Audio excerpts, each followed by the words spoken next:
پہلا جو عین ہے وہی پہلا امام ہے، پھر اس کے بعد لام کا جو اہتمام ہے، کلمہ کلمہ وہ لا الہ کا ہے، لا کلام ہے،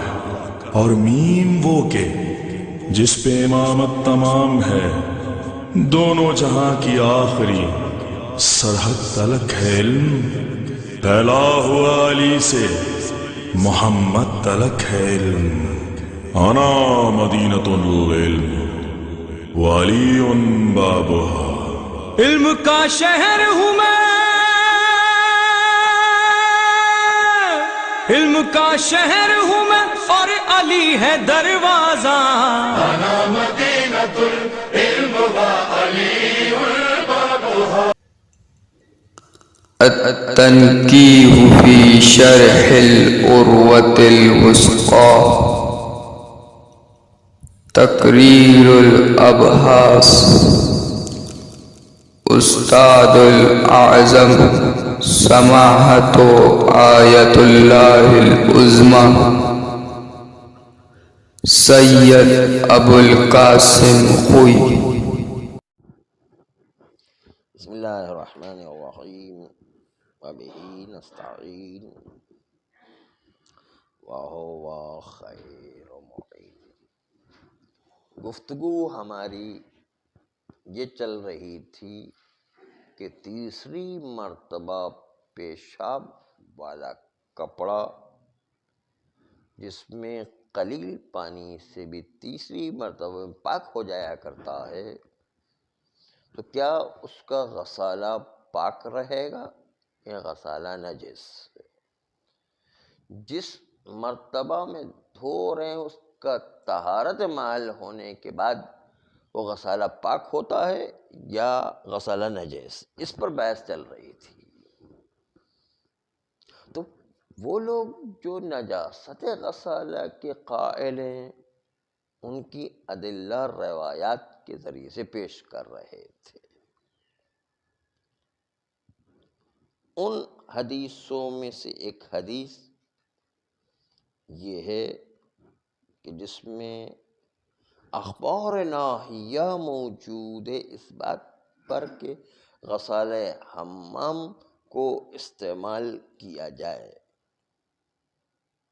غسالہ اگر پاک تھا تو کیوں غسالہ حمام سے کوئی وجہ نہیں کہ نہیں کیا جائے، کہ اس کا استعمال نہ کیا جائے؟ یہ نہیں موجود ہے غسالہ حمام سے، خود دلیل موجود ہے اس بات پر کہ یہ نجس ہے. یہ ان کی دلیل ہے کہ غسالہ حمام کو استعمال کرنے سے منع کیا گیا ہے. یہ دلیل ہے اس بات کی کہ غسالہ نجس ہے.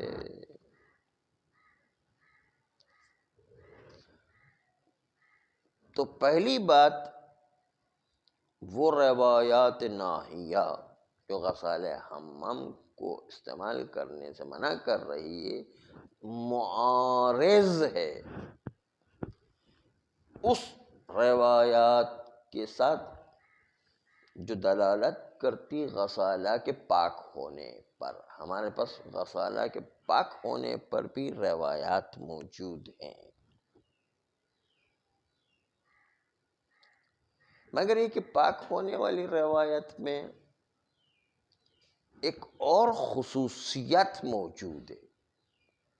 اور وہ خصوصیت یہ ہے کہ روایات میں ذکر کیا کہ وہ غسالہ کے جو پاک غسالہ ہے وہ متصل مادے کے ساتھ یا متصل کسی نل کے ساتھ کہ جس نل کا تعلق مادے کے ساتھ ہے.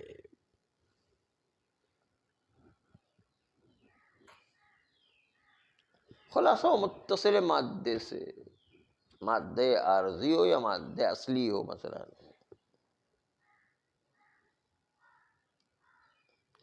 اس سے پتہ چلتا ہے کہ ان دونوں کو ملائیں تو اس سے پتہ چلتا ہے کہ غسالہ محکوم بنجاست اس وقت ہے کہ جب متصل بمادہ نہ ہو.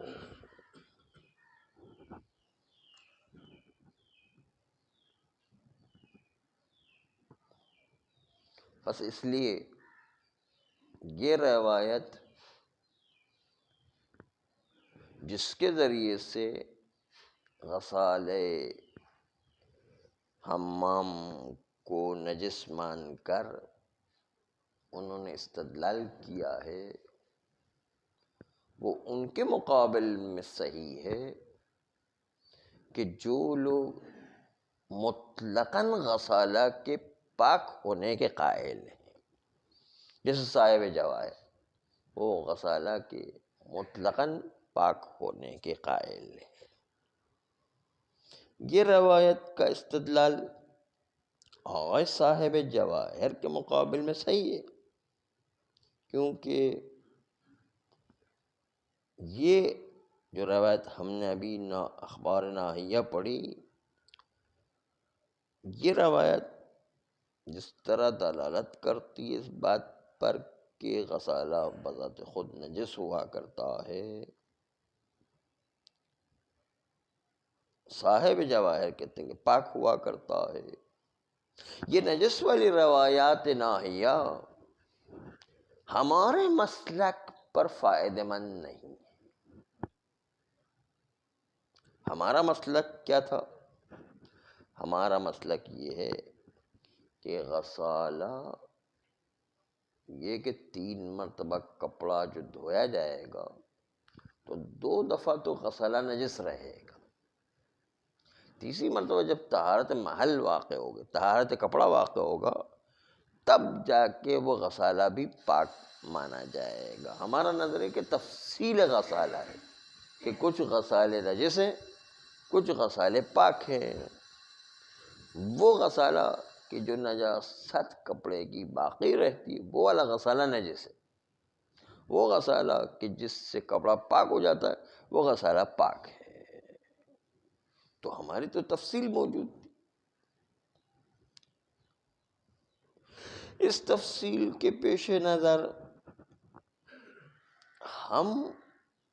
جس بات کو بتاتے ہیں اس کے پیش نظر اب آپ اس روایت کو اس نقشے میں دیکھیں کہ غسالہ حمام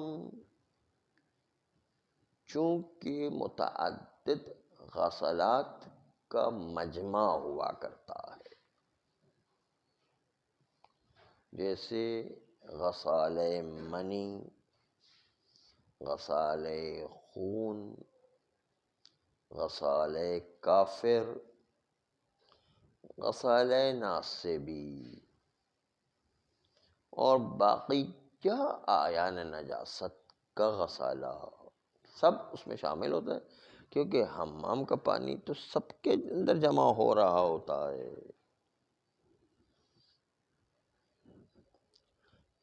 اور قلیل پانی جب عین نجاست پر ڈالا جائے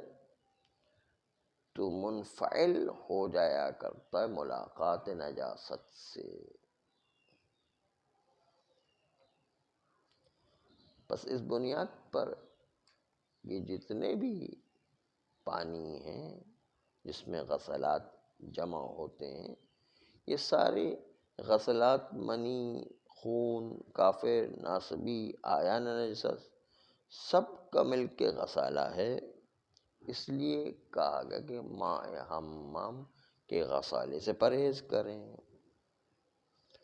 اما غسلات آخر جو متعاقب بطہارت ہو تو چونکہ کپڑا خود پاک ہو گیا تو یہ غسالہ بذات خود بھی پاک ہونا چاہیے، غسالہ پاک ہونا چاہیے، لیکن ایک صورت میں غسالہ نجس ہو جائے گا کہ غسالہ جو یہ طہارت محل کو انجام دے رہا ہے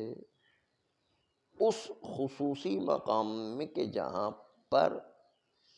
عین نجاسات کے غسلات بھی جمع ہو رہے ہیں،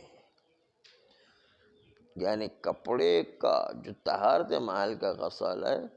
وہ بھی عین نجاسات کے غسلات کے ساتھ متصل ہو رہا ہے، تو وہاں پر وہ غسالات تو تھے نجس، ملاقات نجس کی وجہ سے، یہ جو پاک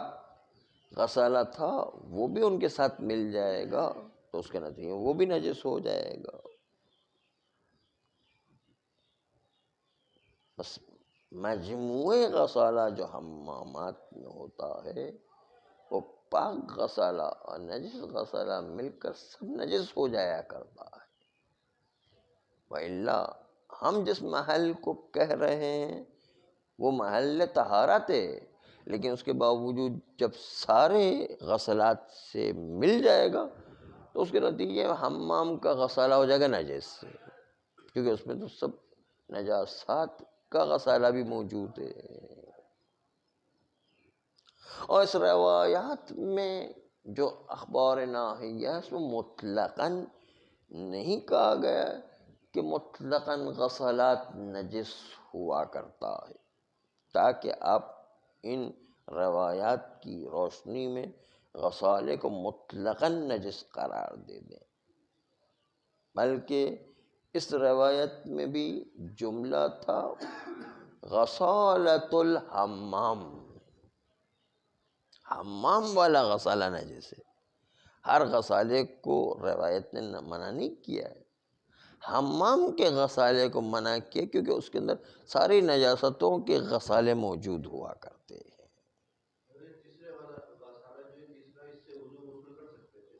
ہاں وہ کر سکتے ہیں، اس لیے کہ پاک ہے بارہ۔ ہاں بالکل، پانی کی قیمت جہاں ہوتی ہے وہاں پر تو بچانا چاہیے وقت، جہاں پر جو ہے جو پانی قیمتی نہیں، وہ تو خیر اسراف کا زمینہ کچھ اور ہے، یعنی یہاں تو جو ہے خالی نل کھلا چھوڑ دیتے ہیں اور گرتا رہتا ہے، وہ تو وہ اسراف کہلائے گا اگر جو ہے بہت زیادہ ہے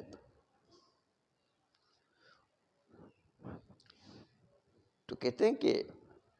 جب اس طریقے کی کیفیت ہے کہ روایات نے مطلق غسالہ کو نجس نہیں کہا ہے بلکہ مقید غسالے کو نجس کہا ہے، اس سے منع کیا ہے، اور وہ غسالہ حمام مقید ہے، یعنی حمام کا غسالہ اس سے منع کیا گیا، ہر غسالے سے منع نہیں کیا گیا ہے۔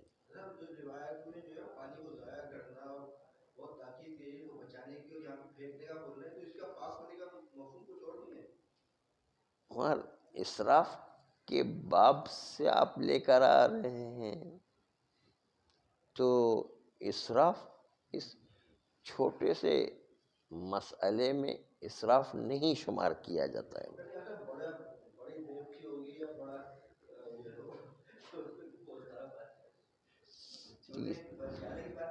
تیسری مرتبہ خالی نل کے نیچے رکھ کے نچوڑ رہے ہیں، اتنا سا پانی ہے، وہ ٹھیک ہے۔ جو لوگ اپنی ضرورت سمجھتے ہیں کہ پانی کی بہت ضرورت ہے، ان کے لحاظ سے تو پانی بہت قیمتی ہے، وہ لوٹے میں پھر تیسرا غسالہ جمع کریں گے، وہ لوگ تو ٹب میں جمع کریں گے کہ بس بچ جائے تو دوسری جگہ پر استعمال کریں، جہاں پانی کی بہت ضرورت ہوتی ہے۔ جہاں ضرورت نہیں ہے وہاں پر اتنا چھوٹا موٹا پانی جو ہے اس کو اسراف نہیں کہتے ہیں۔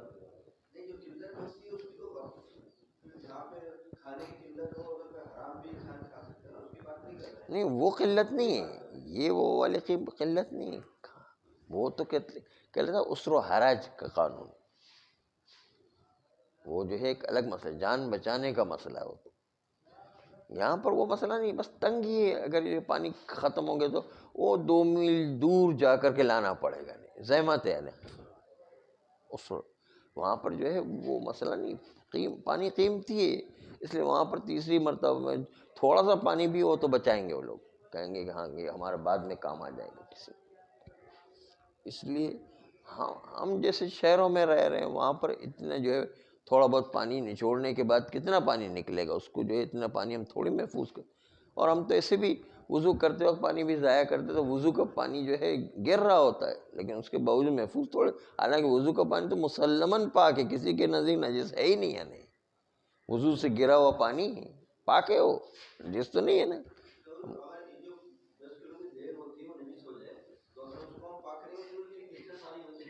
پھر بھی جو ہے تھوڑا پورا بھر کے تھوڑی ڈالنا ہے، تھوڑا سا جو ہے تھوڑا سا ایک پانی کر کے یوں، ہاں اس کو بھی خالی پانی ڈال کے یوں کر کے نچوڑ، وہ ختم کر دینا، بس نکال دینا ہے. بس تھوڑا سا پورا بھر کے تھوڑی نکالنا ہے، تھوڑا سا پانی ڈال کے نکال دینا بس. اور کیا. تو بات یہ چل رہی تھی کہ یہاں پر غسالہ جو حمام کا ہے، چونکہ مختلف قسم کے آیان نجسہ سے ملتا رہتا ہے وہ غسالہ حمام، وہ بات ہی الگ ہے کہ وہ نجس ہو گیا ہے، اس لیے اس کو استعمال کرنے سے منع کیا کہ اس کے اندر نجاستیں ہوتی ہیں بہت ساری ہیں. بس اس لیے اگر وہ مادے کے ساتھ متصل نہیں ہے، قلیل پانی سے دھو کر کے جمع کیا گیا ہے، تو اس کے ساتھ نجاستیں ملی ہوئی ہوتی ہیں. اس لیے پاک غسالہ بھی اس میں چلا جائے، جو آخری طہارت محل والا غسالہ بھی چلا جائے، تو وہ بھی جو نجس ہو جائے گا. اس لیے وہاں پر ماء حمام سے غسالہ سے اجتناب کرنے کا حکم آیا ہے. اما وہ غسالہ کہ جو شروع ہی سے نجس نہیں ہے، جیسے کوئی وضو کر رہا ہے، کوئی ایسی غسل جمع کر رہا ہے، تو وہ غسالہ نجس ہی نہیں ہے، تو پاک ہے نہیں. یا وہ غسالہ کہ جو طہارت محل کا سبب بنتا ہے، جو طہارت محل کا سبب بنتا ہے، تو وہ بھی اس مسئلے میں شامل نہیں ہوگا، کیونکہ وہاں پر متعاقب بطہارت محل ہے. اس لیے جو ہے وہ غسالہ پاک ہونے کے نتیجے میں یہاں پر روایات غسالہ حمام میں شامل نہیں ہے، اس کو منع کیا. بس ہمارے مورد بحث کو یہ روایت شامل حال نہیں ہے. خلاصہ بحث یہ کہ کوئی دلالت موجود نہیں ان اخبار ناہیہ میں کہ وہ ہمارے والے غسالے کو یا مطلق غسالے کو نجس مانے. بس غسالہ جو متعاقب بطہارت محل ہوا کرتا ہے، اپنی طہارت پر باقی رہے گا، اور اس میں کوئی حاجت نہیں ہے کہ ہم اقامہ دلیل کریں اس کی طہارت پر. یعنی الگ سے کوئی دلیل لانے کی ضرورت نہیں ہے کہ اس کی طہارت کو ہم ثابت کریں، کیونکہ اصل در پانی وہ طہارت ہی ہے، اصل در پانی طہارت ہے. اس کے نجس ہونے کی دلیل ہونا چاہیے، نجس ہونے کی کوئی دلیل موجود نہیں ہے. اس لیے اصالت الطہارت پر باقی رکھتے ہوئے اس غسالہ کو پاک مانیں گے جب تک کہ کوئی نجس کی دلیل نہ آ جائے. جیسے نجس کی دلیل ماء غسالہ ہے، اس میں نجس کی دلیل موجود ہے، اس لحاظ سے اس کو نجاست قرار دیا گیا، اور اس سے اخبار ناہیہ ہے کہ غسالہ حمام کو استعمال نہ کریں. لیکن جہاں پر دلیل نہیں تو اصل طہارت پر باقی رہتے پانی کو پاک مانا جائے گا. صلی اللہ علیہ